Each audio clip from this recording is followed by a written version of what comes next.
Our first concert this year is entitled Nueva, España. We bring to you music from Central America, indigenous music from the Aztecs, the highlands of the Andes, to the cathedrals of Mexico City.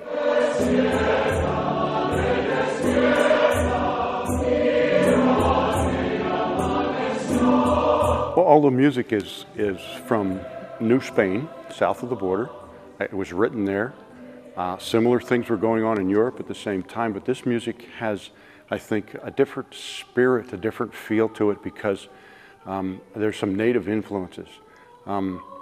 Several of the pieces we're going to do are in languages that were spoken at the time in the 15 and 1600s and before.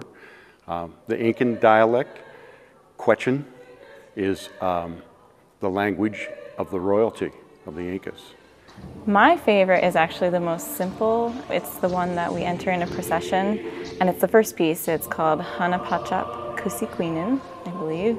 And I like it because it is simple, because the harmonies are beautiful and it does use a native tongue.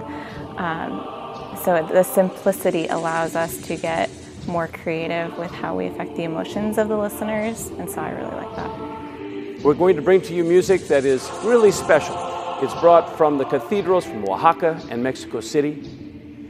These things were found in the basements of, for instance, the Mexico City Cathedral by Professor Craig Russell from Cal Poly in San Luis Obispo.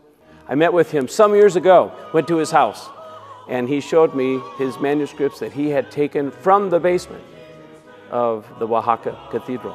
We're singing some of that music. We're bringing it back to life today. One of the other pieces we're doing is a polychoral mass, and it's a double choir.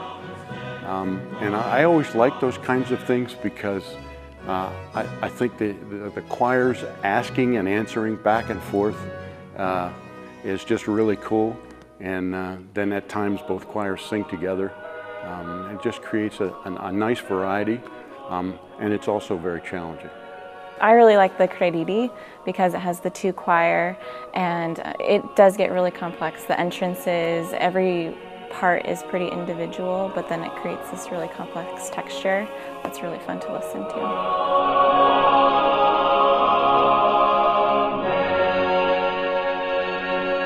The instrumentation that comes in the concert preparation is just phenomenal because it's always somewhat unknown, even though we may talk about here's who's going to be here, and whether it's strings or brass or bizarre instruments that you've never heard of.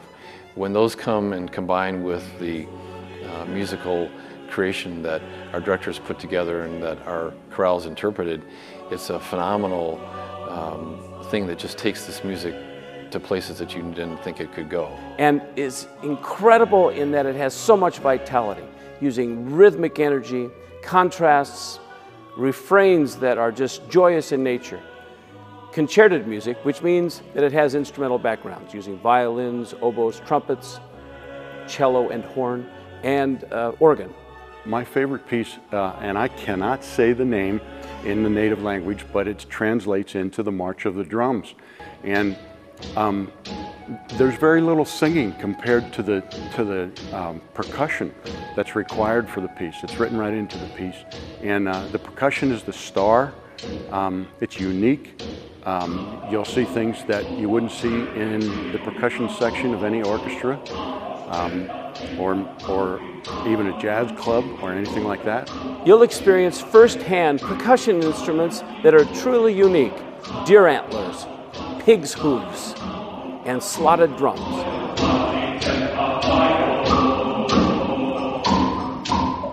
What we do musically is something you'll rarely, if ever, hear on the radio. And so much of our society is repetitive type of music.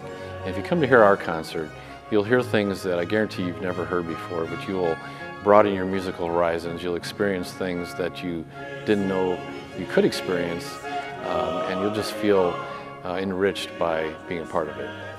Very few organizations do this kind of music, and in my view, very few organizations are capable of doing this kind of music to the extent that we do.